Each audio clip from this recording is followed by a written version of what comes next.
नमस्कार। आज वैशाख कृष्ण चतुर्थी शक 1937 जागतिक रेड क्रॉस दिन सादर करत आहोत। ठाणे वार्ता ठळक घडामोडी।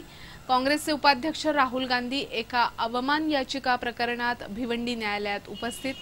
विमा कंपनीकडून आपले सेवा शुल्क वसूल करण्यासाठी एका वकिलाने ठोठावले न्यायालयाचे दरवाजे। आणि ठाण्यामध्ये सिंधी संस्कृतीची झलक दाखवणाऱ्या सुनहरी सिंधचा शुभारंभ। या आणि इतर घडामोडी विस्तृतपणे पण काही क्षणातच। ठाणे वार्ता पहा श्रीस्थानक वाहिनीवर। आता सकाळी 9:15 पासून रात्री 9:15 पर्यंत ठाणे वार्ता, ठाण्यातील पहिलं दृकश्राव्य माध्यम। श्रीस्थानक वाहिनी ठाण्याची स्वतःची वाहिनी। ठाण्यातील घडामोडी, कार्यक्रम, वादविवाद, अगदी गाणी, नाटक याचा आनंद घर बसल्या पहा श्रीस्थानक वाहिनी। आपल्या ठाण्याचं हक्काचं व्यासपीठ श्रीस्थानक वाहिनी। ठाणे वार्ता आता संकेतस्थळावर देखील ठाणेवार्ता.com वर क्लिक करा आणि ठाण्याच्या घडामोडी जाणून घ्या। ठाण्यातील पहिलं ऑनलाईन माध्यम ठाणेवार्ता.com।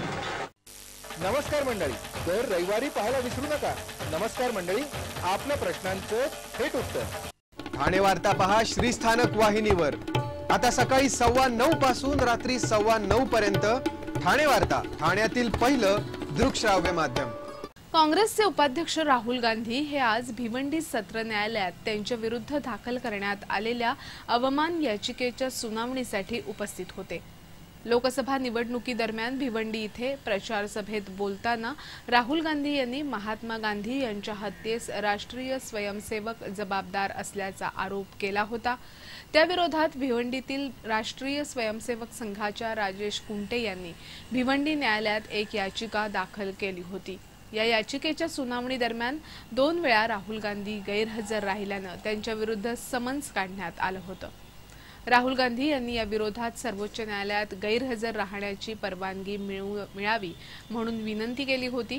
सर्वोच्च न्यायालयानेही त्यांना ही सूट मंजूर केली होती, पण तरीही न्यायालयाचा आदर राखण्यासाठी म्हणून आपण न्यायालयात उपस्थित राहिल्याचं राहुल गांधी यांनी सांगितलं। महात्मा गांधींची ही लढाई आम्ही यापुढेही लढत राहू असंही त्यांनी यावेळी सांगितलं। राहुल गांधी या याचिकेच्या सुनावणीसाठी उपस्थित राहणार असल्याची माहिती फारशी कोणाला नव्हती।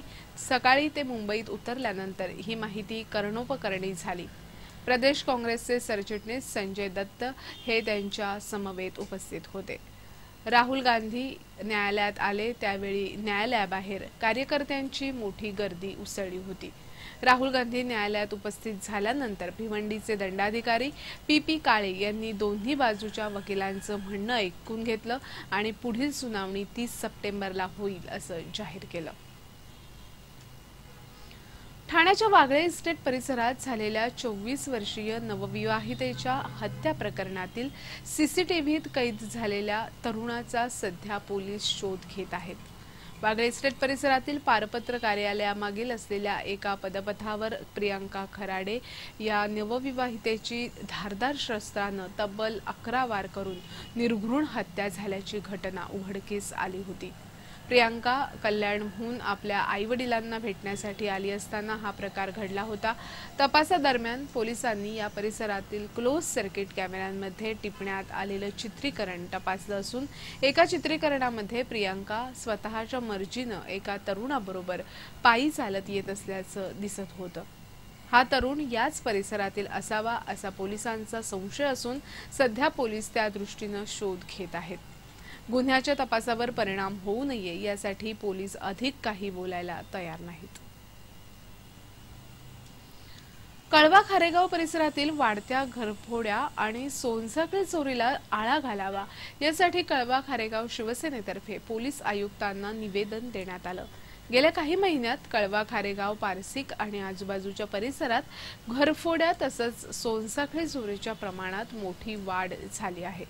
या वाढत्या असुरक्षिततेवर उपाय म्हणून गुन्हेगारांवर कडक कारवाई करावी। या परिसरात गुन्हेगार चोरट्यांना झोपडपट्टीदारांकडून सुरक्षित आसरा मिळत आहे, परिणाम नागरिक त्रस्त झाले आहेत। यासाठी पोलिसांची फिरती कुमक वाढवावी।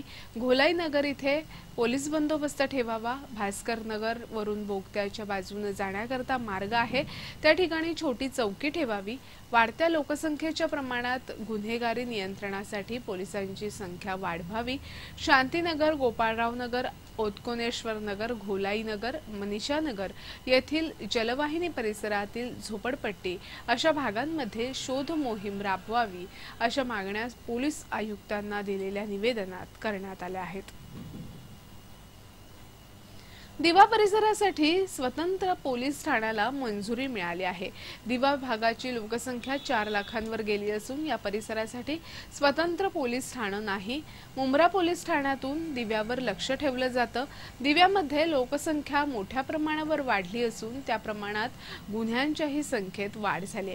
एखादी दुर्घटना झाल्यास मुंब्र्यावरून पोलीस येईपर्यंत दिवावासियांना वाट पाहावी लागते। त्यामुळे मोठ्या प्रमाणावर असुरक्षितता निर्माण झाली आहे। या भागातील नागरिकांना जलद न्याय आणि सुरक्षित वातावरण मिळावं म्हणून शिवसेनेचे आमदार सुभाष भोईर यांनी अर्थसंकल्पीय अधिवेशनात औचित्याच्या मुद्द्याद्वारे हा प्रश्न उपस्थित केला होता। त्यावेळी मुख्यमंत्र्यांनी असं ठाणं उभारण्यासाठी आश्वासन दिलं होतं। अलीकडेच गृह विभागाचे अप्पर सचिव के.पी. बक्षी यांच्या समवेत झालेल्या बैठकीत दिव्यासाठी स्वतंत्र पोलीस ठाणे निर्माण करण्यास मंजुरी देण्यात आली आहे। ठाणे वार्ता पहा श्रीस्थानक वाहिनीवर। आता सकाळी 9:15 पासून रात्री 9:15 पर्यंत ठाणे वार्ता, ठाण्यातील पहिलं दृकश्राव्य माध्यम। आपला परिसर स्वच्छ आणि सुंदर ठेवण्यासाठी ठाणे महापालिकेत सहकार्य करा। ओला सुका कचरा वेगवेगळा जमा करा आणि रोगराईपासून मुक्तता मिळवा। ठाणे वार्ता आता संकेतस्थळावर देखील ठाणेवार्ता.com वर क्लिक करा आणि ठाण्याच्या घडामोडी जाणून घ्या। ठाण्यातील पहिलं ऑनलाईन माध्यम ठाणेवार्ता.com। डॉक्टर आणि रुग्णांचं पिढ्यानपिढ्यांचं जिव्हाळ्याचं नातं म्हणजेच डॉक्टर बेडेकर हॉस्पिटल। आता अत्याधुनिक सोयी सुविधा आणि तंत्रज्ञान युक्त वंध्यत्व निवारण केंद्रात IVF आणि टेस्ट ट्यूब बेबीचीही सुविधा। Doctor Bedekar hospital, Maharshi Karve Path, Thane. 65 वर्षांची निरंतर सेवा। Jaipuri jewellery exhibition cum sale, 50% बचत। American diamond sets, mangalsutra, fancy bracelet, fancy earring top, radium आणि गोल्ड प्लेटेड बांगड्या आणि अन्य ज्वेलरी फक्त जयपुरी ज्वेलरी एक्झिबिशन मध्ये, अशोका बेसमेंट जवळ, गोखले रोड, नौपाडा, ठाणे पश्चिम। ठाणे वार्ता पहा श्रीस्थानक वाहिनीवर। आता सकाळी 9:15 पासून रात्री 9:15 पर्यंत ठाणे वार्ता, ठाण्यातील पहिलं दृकश्राव्य माध्यम।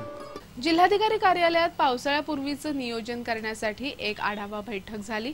अतिरिक्त जिल्हाधिकारी कौस्तुभ दिवेगावकर यांनी या बैठकीत आपत्ती व्यवस्थापन विभागाचं सादरीकरण केलं। जिल्ह्यातील रस्त्यांची कामं, शाळा दुरुस्तीची कामं, नाले सफाई तसंच स्वच्छ पाणी पुरवठ्यासंदर्भात योग्य ती कार्यवाही करण्याच्या सूचना यावेळी देण्यात आल्या। या बैठकीला विविध शासकीय अधिकारी उपस्थित होते। ग्राहकांनी एखादी वस्तू खरेदी करताना किरकोळ किमतीपेक्षा अधिक पैसे देऊ नये असं आवाहन वैध मापन विभागाचे नियंत्रक संजय पांडे यांनी केलं आहे। गेल्या काही दिवसांपासून विक्रेते छापील किमतीपेक्षा अधिक किमतीची मागणी ग्राहकांकडे करत असल्याच्या अनेक तक्रारी वैध मापन विभागाकडे आल्या आहेत। दूध, शीतपेय, बाटलीबंद पाणी अशा प्रकारच्या वस्तूंसाठी विक्रेते जास्त किंमत मागत आहेत। हा एक गुन्हा आहे। वैध मापन विभागानं या विरोधात एक मोहीम सुरू केली असून छापील किमतीपेक्षा अधिक किंमत मागणाऱ्या विक्रेत्यांवर कारवाई केली जात आहे। जे विक्रेते असे प्रकार करत असतील त्यांच्या विरोधात वैध मापन विभागाकडे 22886666 अथवा व्हॉट्सअप क्रमांक 9869969166 यावर तक्रारी कराव्यात असं आवाहन राज्याच्या वैध मापन विभागाचे नियंत्रक संजय पांडे यांनी केले। ठाण्यामध्ये सिंधी सांस्कृतिक महोत्सव सुनहरी सिंधचं आयोजन करण्यात आलं असून या महोत्सवाचा शुभारंभ आज करण्यात आला। या सिंधी सांस्कृतिक महोत्सवाचं सिंधी कला, संगीत आणि संस्कृती, खाद्य तसंच सणांची माहिती हे मुख्य वैशिष्ट्य आहे। सिंधी समाजाच्या साधू वासवानी सिंधी पंचायतीतर्फे आजपासून सुरू झालेला हा सिंधी सांस्कृतिक महोत्सव 3 दिवस चालणार आहे। सिंधी संस्कृतीतील विविध परंपरा, संस्कृती, सण, प्रसिद्ध दाल पकवान, पकोडे आणि झुलेलाल भक्ती संगीत अशा रंगारंग गोष्टींचा समावेश आहे। या सिंधी संस्कृती महोत्सवात सिंध प्रांतातील 24 जिल्हे दाखवणारं एक प्रारूप प्रारूप तयार करण्यात आलं असून झुलेलाल मंदिराची प्रतिकृतीही उभारण्यात आली आहे। ठाणे आणि परिसरातील मंडळींना सिंधी संस्कृतीची ओळख व्हावी म्हणून या महोत्सवाचं आयोजन करण्यात आलंय। या महोत्सवादरम्यान ल्युमिनरी सिंधी एट ठाणे या पुस्तकाचं प्रकाशन केलं जाणार असून या पुस्तकात यशस्वी सिंधी व्यक्तींची माहिती, सिंध प्रांत आणि संस्कृती तसंच तेथील परंपरांची माहितीही देण्यात आली आहे। विमा कंपनीकडून येणं असलेली रक्कम मिळावी म्हणून ठाण्यातील एका वकिलांनी न्यायालयात याचिका दाखल केली आहे। न्यायालयामध्ये अपघातग्रस्तांना अनेकदा नुकसान भरपाई मंजूर केली जाते, पण ही नुकसान भरपाई मात्र विमा कंपन्यांकडून वेळेवर दिली जात नाही। अशा दाव्यांमध्ये विमा कंपनीची बाजू मांडणाऱ्या वकिलांवरही आता अशीच वेळ आली आहे।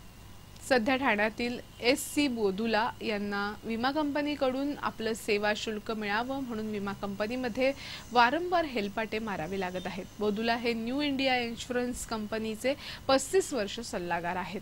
1993 आणि 94 मधील 2 प्रकरणातील 54,000हून अधिक सेवा शुल्क त्यांना अद्याप मिळालेलं नाही। वारंवार प्रयत्न करूनही शेवटचा पर्याय म्हणून बोदुला यांनी आता न्यायालयात दाद मागितली आहे।